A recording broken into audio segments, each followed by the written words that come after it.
Hello everyone, welcome back to my channel. Episode starting లో మనం చూస్తాం బ్యూ రూమ్ లో ఎంటర్ అవుతూ అతను అంటుంటాడు, పార్క్ ఇదేంటి? పార్క్ వెనకాల నుండి వచ్చి బ్యూని బ్యాక్ హగ్ చేసుకుంటాడు. ఇప్పుడు బ్యూ అంటాడు, నువ్వు ఎందుకు ఇలా బిహేవ్ చేస్తున్నావు? ఇప్పుడు పార్క్ అంటాడు, నేను నీకు చాలా క్లోజ్ గా ఉండాలనుకుంటున్నాను. ఇప్పుడు బ్యూ అంటాడు, నువ్వేం చెప్తున్నావు? ఇప్పుడు పార్క్ అంటాడు, ఎందుకు, ఏమైంది, నేను చేంజ్ అయిపోయానా? ఇప్పుడు బ్యూ అంటాడు, నువ్వు నార్మల్ గా బిహేవ్ చేయి. అప్పుడు పార్క్ అంటాడు, ఇలా చేయాలి, ఇప్పుడు మనం కలిసి ఉన్నాము బాయ్ ఫ్రెండ్స్ లాగా. అప్పుడు వాళ్ళు వెళ్ళి కూర్చుంటారు. అప్పుడు పార్క్ అంటాడు, నువ్వు ఆ నైట్ గురించి రెస్పాన్సిబుల్ అవ్వాలి. ఇప్పుడు బ్యూ అంటాడు, సరే. ఇప్పుడు పార్క్ అంటాడు, నువ్వు ఎవరికి చెప్పకు, కానీ నువ్వు ఇది అంటే అది నేను వింటాను. ఇటువైపు బ్యూ కలిగి కూర్చుంటాడు. ఇటువైపు పార్క్ అతన్ని ఒప్పించడానికి ట్రై చేస్తుంటాడు. అప్పుడు బ్యూ అంటాడు, నువ్వు సైలెంట్ గా ఉండు. అప్పుడు పార్క్ కలిగిపోతాడు. అప్పుడు పార్క్ అని ఒప్పించడానికి బ్యూ అతనికి కిస్ చేస్తాడు. నెక్స్ట్ సీన్ లో మనం చూస్తాం, పర్ణవి పార్సల్ ని చెక్ చేస్తుంది. అప్పుడు ఆమె బ్యాగ్ కి కాల్ చేసి చెప్తుంది, ఇది నువ్వు నాకు ఏం పంపావు? ఇప్పుడు బ్యాగ్ అంటుంది, ఇయర్ ఫోన్స్ ఏదైతే మీరు వెతుకుతుండేనో. ఇప్పుడు పర్ణవి అంటుంది, వీటి గురించి నేను ఏం చేయాలి, వీటిని తీసుకొని నేను పెన్ డ్రైవ్ ని వెతుకుతున్నాను. ఒకవేళ నువ్వు దాన్ని వెతకకపోతే నీ భారీ కష్టాల్లో పడిపోతుంది. అప్పుడు బ్యాగ్ అంటుంది, నేను ఇప్పుడే స్టాఫ్ మెంబర్స్ కి అవి వెతుకు అని చెప్తాను. ఇప్పుడు ఫోన్ పెట్టేసి పర్ణవి థైనాడ్ తో మాట్లాడుతుంటుంది అతని స్టడీ గురించి. ఇటువైపు కౌంట్ అప్ పెయింట్ చేస్తుంటాడు. ఇటువైపు అతని ఫ్రెండ్ లిటిల్ వచ్చి అతన్ని పిలుస్తుంటాడు. అప్పుడే పర్ణవి జ్యూస్ తీసుకొని వస్తుంది. అప్పుడు ఆమె కౌంటం తో అడుగుతుంది, నువ్వేం డ్రా చేస్తున్నావు? ఇప్పుడు అతను అంటాడు, ఏం లేదు. ఇప్పుడు పర్ణవి అక్కడి నుండి వెళ్ళిపోతుంది. ఇటువైపు లిటిల్ కౌంటం దగ్గరికి వచ్చి అతను అంటాడు, ఆడడానికి మనం వెళ్దామా? అప్పుడు వాళ్ళిద్దరూ కలిసి కూర్చుంటారు. అప్పుడు లిటిల్ అడుగుతాడు, నీకు డ్రాయింగ్ చేయడం ఎందుకు ఇష్టం? ఇప్పుడు కాంగ్టమ్ చెప్తుంటాడు, నాకు డ్రాయింగ్ చేయడం అంటే ఇష్టం. ఎప్పుడైతే మనం లైన్స్ ని కలిపి పిక్చర్ ని రెడీ చేస్తామో అప్పుడు లిటిల్ అడుగుతాడు, నువ్వు ఫ్యూచర్ లో ఏం కావాలనుకుంటున్నావు? పెయింటర్ కావాలనుకుంటున్నావా? అప్పుడు కాంగ్టమ్ అంటాడు, నేను ఒక ఆర్టిస్ట్ కావాలనుకుంటున్నాను. నువ్వు కూడా ఏం కావాలనుకుంటున్నావు లిటిల్? అప్పుడు లిటిల్ అంటాడు, నేను ఒక యాక్టర్ కావాలనుకుంటున్నాను. నెక్స్ట్ సీన్ లో మనం చూస్తాం క్రిస్ ని బ్యాగ్ తో మాట్లాడుతూ. అప్పుడు అతను బ్యాగ్ తో చెప్తుంటాడు, నాకు అది దొరికింది, ఏదైతే కస్టమర్ వెతుకుతుండేనో. అప్పుడు బ్యాగ్ చెప్తుంది, ఎప్పుడు నువ్వు వస్తూ ఉండేనో అప్పుడు నువ్వు నీతోనే అది తీసుకునిరా, లేకపోతే నువ్వు దారిలో పర్ణవికి ఇచ్చేసాయి. ఇటువైపు క్రిస్ ఫామ్ తో చెప్తాడు, ఈ రోజు నేను ఒక ప్లేస్ కి వెళ్తున్నాను, సో నువ్వు వర్క్ కి ఒంటరిగా వెళ్ళిపో. అప్పుడు ఫోమ్ చెప్తుంటాడు, ఒకవేళ నేను నీతో చెప్పాను కదా, ఒకవేళ నువ్వు బ్లాక్ బాస్ తో వర్క్ చేయడం మానేయకపోతే నువ్వు చనిపోతావు అని, నువ్వు అతనితో వర్క్ చేయడం ఆపేసాయి, నేను నీ ముందు రిక్వెస్ట్ చేస్తున్నాను.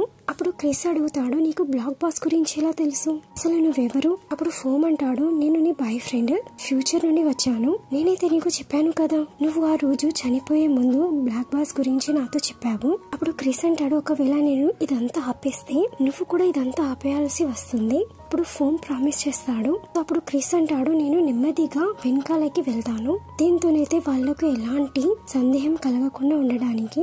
అప్పుడు ఫోమ్ అంటాడు, ఇది విని నేను చాలా హ్యాపీగా ఉన్నాను.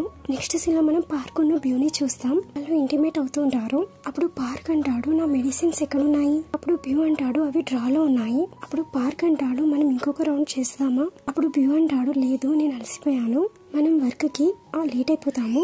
నెక్స్ట్ సీన్ లో మనం కాంగ్టమ్ ఉన్న లిటిల్ ని చూస్తాం. ఇటువైపు కాంగ్టమ్ ఐస్ క్రీమ్ తిని అంటాడు, ఇది చాలా టేస్టీగా ఉంది. అప్పుడు లిటిల్ అంటాడు, అయితే నేను నిన్ను ఇక్కడ తరచు తీసుకొస్తూ ఉంటాను, కానీ అప్పుడు కాంగ్టమ్ చెప్తాడు, మేబీ నేను ఇక్కడ మళ్ళీ రాలేనేమో, అయినప్పటికీ నువ్వు యాక్టర్ ఎందుకు కావాలనుకుంటున్నావు? అప్పుడు లిటిల్ అంటాడు, నాకు చాలా బాగా అనిపిస్తుంది ఎప్పుడైతే నేను ఒక క్యారెక్టర్ ని పోర్ట్రేట్ చేస్తాను. అప్పుడు కాంగ్టమ్ అంటాడు, నేను నిన్ను లైక్ చేస్తున్నాను, ఇది నేను వెళ్లే ముందు చెప్పాలనుకున్నాను. అప్పుడు లిటిల్ అంటాడు, ఇది మరి నువ్వు ఇప్పుడు ఎందుకు చెప్తున్నావు? ఇప్పుడు కాంగ్టమ్ చెప్తాడు, పద మనం రిజర్వేషన్ చేద్దాం, నువ్వు నా వాడివి అవుతావు. అప్పుడు వాళ్ళు ప్రామిస్ చేసుకుంటారు. నెక్స్ట్ సీన్ లో మనం క్రిస్ ను ఫోమ్ ని చూస్తాం. వాళ్ళు పర్ణవి ఇంటికి వస్తారు. ఇటువైపు క్రిస్ లోపలికి వెళ్తాడు. ఇటువైపు ఫోమ్ బయట నిల్చొని ఉంటాడు. అప్పుడే థైనాడ్ వచ్చి ఫోమ్ తో అంటాడు, నువ్వు ఇక్కడ ఏం చేస్తున్నావు? నువ్వు అతనితో వచ్చావా ఏదైతే లోపలికి వెళ్ళాడో? మీరిద్దరు కలిసి వర్క్ చేస్తారా? ఇన్ కేస్ నేను నీతో హ్యాంగ్ అవుట్ చేయాలనుకుంటే? అప్పుడు ఫోమ్ ఏం చెప్పడు. అప్పుడు థైనాడ్ అంటాడు, నువ్వు నన్ను టెస్ట్ చేయాలనుకుంటున్నావా? నాకు నీ కళ్ళు చాలా నచ్చాయి, దీంట్లో ఎలాంటి భయం లేదు, అయినప్పటికీ నీ పేరేంటి? ఇప్పుడు ఫోమ్ అంటాడు, నా పేరు ఫోమ్, ఇది చాలా బాగా గుర్తుపెట్టుకో. అప్పుడే థైనాడ్ వాళ్ళ ఫాదర్ వస్తాడు. ఇప్పుడు వాళ్ళ ఫాదర్ థైనాడ్ తో అడుగుతాడు, నువ్వు ఏం చేస్తున్నావు? అప్పుడు థైనాడ్ అంటాడు, నేను నా ఫ్రెండ్స్ తో బయటికి వెళ్తున్నాను. ఇప్పుడు వాళ్ళ ఫాదర్ అక్కడ నుండి వెళ్ళిపోతాడు. అప్పుడే మనం చూస్తాం క్రిస్ అక్కడికి చేరుకుంటాడు.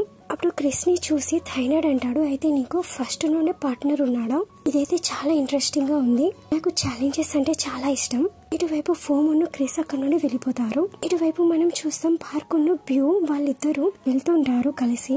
అప్పుడే వెనకాల నుండి ఫోమ్ ఉన్న క్రిస్ కూడా వస్తారు. ఇటువైపు క్రిస్ వాళ్ళని చూసి అతను అడుగుతాడు, ఏమైంది మీరిద్దరు ఎందుకు ఇంత క్లోజ్ గా ఉన్నారు? చాలా ఫాస్ట్ గా మీరిద్దరు క్లోజ్ అయిపోయారు. ఇటువైపు ఫోమ్ అంటాడు, మీరిద్దరు కలిసి తినడానికి వెళ్తారు. తరచూ ఒకరికొకరు కాల్ చేసుకుంటుంటారు. ఇప్పుడైతే మీరు నన్ను ఇన్వైట్ చేయలేదు. అప్పుడు క్రిస్ అంటాడు, నీకెలా తెలుసు? ఫోమ్ అంటాడు, నేనైతే నీకు చెప్పాను కదా నేను ఫ్యూచర్ నుండి వచ్చాను అని. మీ ఫ్రెండ్. ఇటువైపు బ్యూ అడుగుతాడు, మీరిద్దరు ఏం మాట్లాడుకుంటున్నారు? అప్పుడు ఫోమ్ అంటాడు, ఏం లేదు, మీరు చెప్పండి ఏం నడుస్తుంది? అప్పుడు బ్యూను పార్క్ అంటారు, ఏం లేదు, మేమిద్దరం కలిసి వర్క్ చేస్తాము, అందువల్లనే క్లోజ్ గా ఉన్నాము. ఇప్పుడు వాళ్ళందరూ కలిసి బార్ లోపలికి వెళ్తారు. ఇటువైపు ఏ క్రిస్ తో అంటుంది, ఎవరో నిన్ను కలవడానికి వచ్చారు. ఇప్పుడు క్రిస్ లోపలికి వెళ్తాడు. ఒక అమ్మాయి వచ్చి క్రిస్ ని హక్ చేసుకుంటుంది. అప్పుడే ఫోమ్ ఏతో అడుగుతాడు, ఆ అమ్మాయి ఎవరు? ఆమె నీకు తెలుసా? అప్పుడు ఏ అంటుంది, లేదు. ఇప్పుడు బి అంటుంది, నేను షూర్ లేను, నేను విన్నాను ఎప్పుడైతే క్రిస్ డ్రంక్ లో ఉండేనో ఇప్పుడు అతను చెప్పాడు ఈమె అతని ఎక్స్ అని. ఈమె అతని స్కూల్లో ఫస్ట్ లవ్. వాళ్ళ ఫాదర్స్ కూడా ఫ్రెండ్స్, కానీ నాకు తెలియదు వాళ్ళు ఎందుకు బ్రేకప్ చేసుకున్నారో. మేబీ అనిపిస్తుంది ఇప్పుడు వాళ్ళిద్దరూ కలిసిపోతారు కావచ్చు. ఇటువైపు బి ఫోమ్ తో అంటుంది, నువ్వు డ్రెస్ చేంజ్ చేయవా? వాళ్ళ వైపు ఏం చేస్తున్నావు? నువ్వు ఎలాగ యాక్ట్ చేస్తున్నావు అంటే నువ్వు అతని బాయ్ ఫ్రెండ్ లాగా. ఇప్పుడు ఫోమ్ అంటాడు, హా ఇదైతే కరెక్ట్. ఇటువైపు ఏ ఉన్ను బి వాళ్ళు చాలా స్టన్ అయిపోతారు. ఇప్పుడు ఫోమ్ వెంటనే అంటాడు, లేదు బ్యాగ్, నేనైతే క్యూరియస్ గా ఉన్నాను. అప్పుడు ఏ అంటుంది, ఆమె బ్యాగ్ కాదు బి, నువ్వు ఇక్కడ ఆలోచిస్తున్నావు. ఇటువైపు మనం చూస్తాం ఆ అమ్మాయి క్రిస్ తో అంటుంది, మన ఇద్దరి ఫాదర్స్ కి యాక్సిడెంట్ జరిగింది, వాళ్ళ పరిస్థితి చాలా సీరియస్ గా ఉంది, నువ్వు వాళ్ళతో కలవడానికి వెళ్తావా? ఎవరికి కూడా తెలియదు నువ్వు ఎక్కడున్నావు, సో అందువల్లనే నేను ఇక్కడికి వచ్చాను. అప్పుడు క్రిస్ అంటాడు, నేను తర్వాత అతనితో కలవడానికి వెళ్తాను. ఇటువైపు మనం చూస్తాం ఫోమ్ అతని డ్రెస్ ని చేంజ్ చేస్తుంటాడు. అప్పుడే క్రిస్ వచ్చి అతను అంటాడు, షవర్ తర్వాత నీ స్మెల్ చాలా నైస్ గా ఉంది. పార్క్ ఉన్న అతని ఫ్రెండ్స్ ఎక్కడున్నారు? కానీ అప్పుడు ఫోమ్ ఏం చెప్పకుండా అక్కడ నుండి వెళ్ళిపోతాడు. అప్పుడు క్రిస్ అంటాడు, ఇప్పుడు ఇతనికి ఏమైంది, ఎందుకు ఇతను ఏం చెప్పడం లేదు? సో నెక్స్ట్ సీన్ లో మనం చూస్తాం క్రిస్ ఒంటరిగా కూర్చొని తాగుతుంటాడు. ఇప్పుడు పార్క్ ఉన్న బ్యూ అతని దగ్గరికి వస్తారు. ఇప్పుడు పార్క్ అంటాడు, నువ్వు ఒంటరిగా ఉన్నావా? ఇప్పుడు క్రిస్ అంటాడు, హా నేను ఎలోన్ గా ఉన్నాను, నీకెవరైనా కనబడుతున్నారా నాతోని? అప్పుడు క్రిస్ అంటాడు, నేను నీకు ఒకటి చెప్తాను, ఫ్యాన్సీ ప్లేస్ అవసరం ఉండదు, కేవలం నీకు కంపెనీ ఇవ్వడానికి ఎవరైనా ఒకరు ఉండాలి, అదే హ్యాపీనెస్. అప్పుడు పార్క్ అంటాడు, ఇదైతే చాలా డీప్. అప్పుడు అతను అంటాడు, అయితే నేను బ్యూ అలానే ఉన్నాము, ఎలాగైతే నువ్వు చెప్తున్నావు. ఇటువైపు క్రిస్ అడుగుతాడు, నువ్వు ఫోమ్ ని చూసావా? అప్పుడు బ్యూ అంటాడు, నేను అతన్ని ఈ రోజు ఎక్కువగా చూడలేదు, కానీ అప్పుడే ఫోమ్ వచ్చేస్తాడు అక్కడికి. అప్పుడు క్రిస్ అంటాడు, మాతో కలిసి డ్రింక్ తాగు. ఇటువైపు ఫోమ్ క్రిస్ చేతుల నుండి డ్రింక్ తీసుకోడు. అప్పుడే పార్క్ అతనికి డ్రింక్ ఇస్తాడు. అప్పుడు క్రిస్ అడుగుతాడు, నువ్వు ఎందుకు లేట్ అయ్యావు? ఇటువైపు ఫోమ్ సైలెంట్ గా ఉంటాడు. అప్పుడు పార్క్ అతనికి అదే క్వశ్చన్ అడుగుతాడు. ఇప్పుడు ఫోమ్ అంటాడు, నేను ఇక్కడికి కూడా వెళ్ళలేదు, కేవలం మీరే నన్ను చూడలేదు. ఇప్పుడు క్రిస్ అడుగుతాడు, ఈ రోజు చాలా కస్టమర్స్ ఉండేనా? పార్క్ దాన్ని మళ్ళీ రిపీట్ చేస్తాడు. అప్పుడు ఫోమ్ అంటాడు, ఈ రోజు చాలా నైస్ గా ఉండే, నేను విన్నాను ఒకరి రెగ్యులర్ గెస్ట్ వాళ్ళతో కలవడానికి వచ్చారు, ఇంకా ఇది నిజమా? నేను నేమ్ ని మెన్షన్ చేయలేదు, నా అర్థం ఒకరి.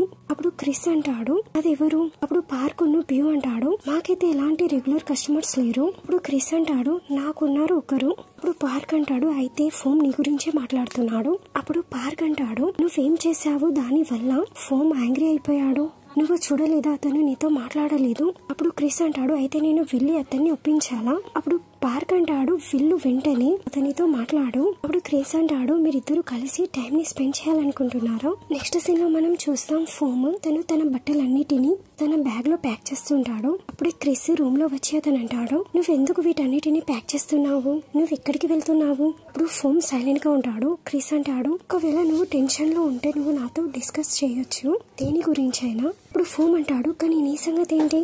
ఏదైతే నీ మైండ్ లో ఉంటుందో నువ్వెందుకు నాతో షేర్ చేయవు? నువ్వు